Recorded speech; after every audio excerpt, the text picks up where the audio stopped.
What's going on, YouTube? We are back with another video, and man, it's been a long time, and we need to get back to it. We've fixed our computer issues, we've heard of some personal issues, and now it's time to get back to the grind. So, man, without further ado, we're gonna go ahead and get back into it. No more excuses, no more games, no more anything.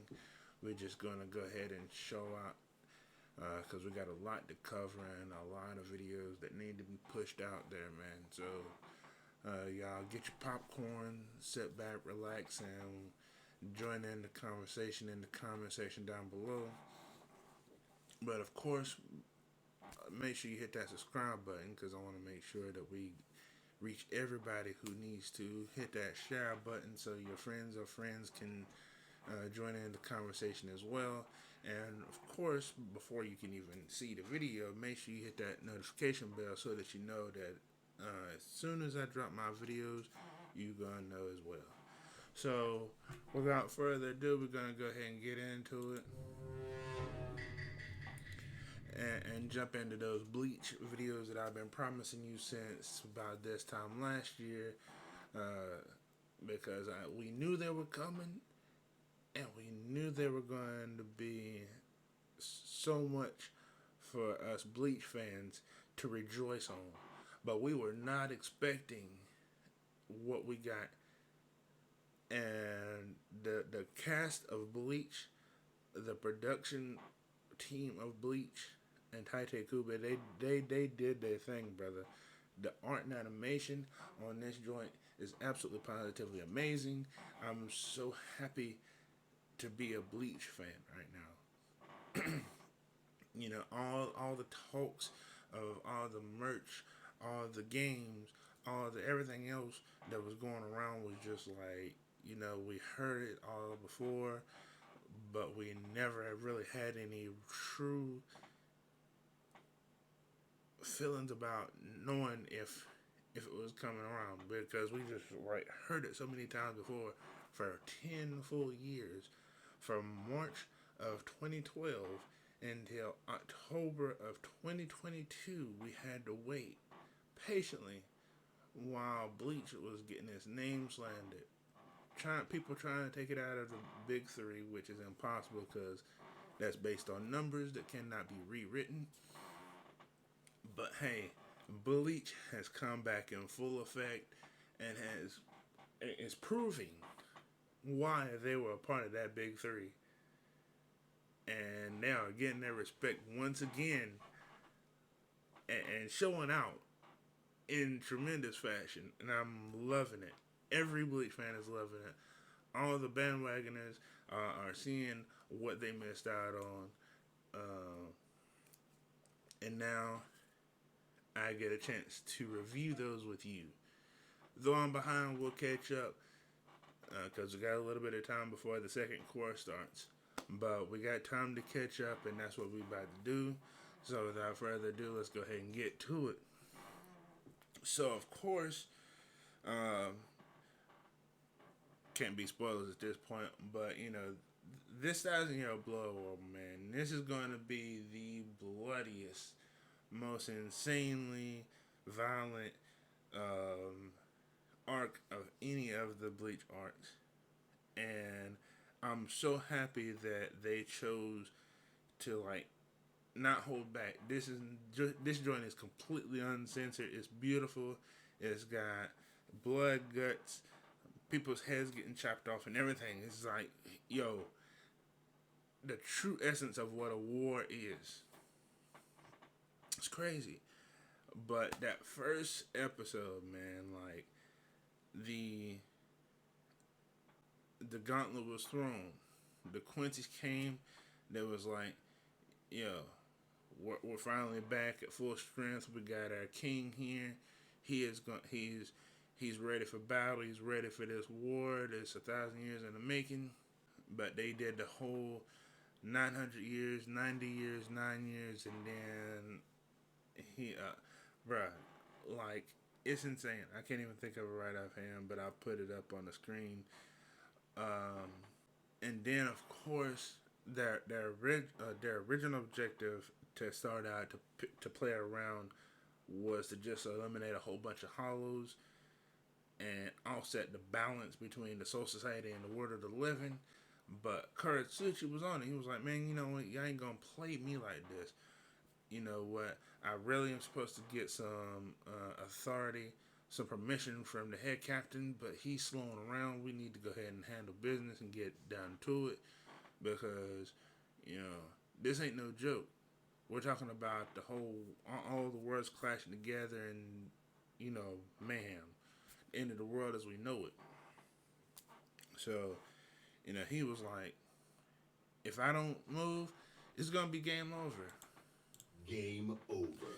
So, you know, we can't let that happen. So he went ahead and gathered around 28,000 people in the Rukon district and just was like, let's get it. Let's go ahead and take care of that. Let's even the balance, and you know, the sacrifice will be worth it. Man,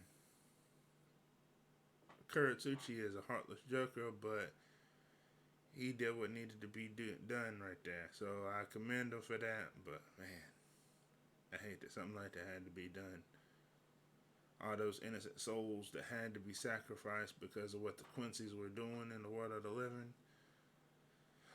Speaking of the world of the living, you know, we got a chance to, in the very first episode, and what, 5 scenes in, we're already seeing the crew come together because, of course, Ryunosuke and Shino weren't able to handle their duties, so Shino gets bodied. Ryunosuke is over here getting chased by Hollow all the way across Karakura Town. Eventually catches up with Shino and gets one shot at himself, trying to muster up the courage. Not gonna happen quite yet. So, buddy, it is what it is. But at least you tried. At least in your last moments before you get one shot, you know, you give it a try. But you know, it is what it is. But it just wasn't enough. So then we get the crew coming in, handling business. Orihime, of course, healing them. You know, Chad saving the day with his Hulk smash that kind of destroyed a building, and who knows how many lives he took with that smash, because, you know. But you know, it was a fake purpose. You know, all heroes kind of do a little bit of damage to the city, and in the best efforts of saving more lives than they dispose of.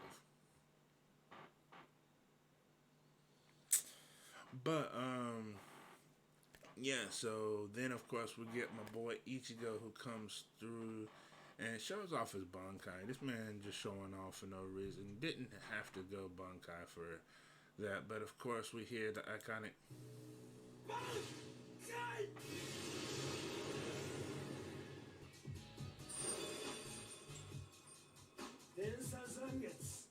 yes sir. Man goes Bankai, still has his executioner look from the previous art, you know, showing out, showing a little bit, um, and of course, using his iconic Getsuga Tensho to just obliterate the remaining hollows that haven't been taken care of by the rest of the crew. Um, but you know, the animation that they give between Ichigo going Bankai, him, the the Ryatsu, the spiritual pressure that is just building up around him in his Bankai, and then he swipes that away only to bring up more Ryatsu from the Getsuga Tenshu that he's about to shoot off. Bruh, I'm sure that made every Bleach fan just out of their seats, ecstatic. Bruh, oh my goodness. But yo, and let's not forget about the confrontation between Ichigo and Asiago Ebern. And this man trying to go Ichigo into using his Bankai because, of course, we gotta throw in the mix about the fact that the Quincy's have the ability to steal Bankais from the Soul Reapers and all that. So this man actually gives us the ultimate level of nightmare fuel, and it's like, bruh, how did you make your face do that? Bruh, how? You just automatically turn into the Grinch, my guy. You just like, how? Wow, that's crazy. Simultaneously, of course, we got Sasakibe talking about actually trying to, in a bloody mess, explain to Old Man Yama that what's about to happen, and this little secret weapon that the Quincy's have they in their bag. But of course, Ichigo goes ahead and transforms into Bankai, not really caring too much about it. Thankfully, he doesn't have the ability to have his Bankai stolen, which Eoburn figures out the hard way and catches a Getsuga Tensha right in the face. So, that, man, that was crazy. A little bit insane. Uh, but yeah, this man showing off. So, of course, they cut off to the scene. That's where they actually showed, the Soul Society putting the pieces together about what's going on, who's causing it. Mayuri killing off the innocent souls that unfortunately had to go. And then, of course, they had the captain's meeting where your Mayuri shows out and says, "Hey, this is all Quincy's that are doing this. We knew this from back in the Soul Society arc when we saw the Quincy Oda Yoshida. What happened? This isn't something new that we just put off. This was something that you, head captain, chose to not pay attention to because you, no, you were the one who was not able to kill Yuha Bach 1,000 years ago like you were supposed to. And you know what? He ain't really got much choice but to go ahead and eat them words because, guess what? Congratulations, you played yourself. Hey, but this man, yo, Yamamoto, you really played yourself on that one, brother, because you really messed up. And your mess up cost you the lieutenant that was so fervently obedient and respectful to you and clung to your every word and wanted to be your disciple for forever. Like this man, Chojiro Sasakibe, was like your right hand man. This man would never leave your side for anything. He was always there, always soaking up everything you asked him to do, always being there. Like, bruh, he literally should have been able to take your. Of course, I would say he should have been able to take your spot once you passed on, but the quick work that Ichigo made out of him and the Soul Society arc didn't really prove that. But we're also talking about him versus the main character of the whole entire show. So there's not really a whole lot we can say about that. But and I know I'm really kind of jumping around because this is real. At this point, there's no point in really going scene by scene to actually explain what happened. But let's be real. These first two episodes, the oh, and I almost forgot about with the passing of Sasakibe, the funeral scene was absolutely just like the silence said everything it needed to. All the captains, all the lieutenants in attendance, showing respect, and then the one little snippet where they went to an all white scene where it was just Yamamoto and Sasakibe, and Sasakibe kneeled in respect to him. That was a tough scene right there.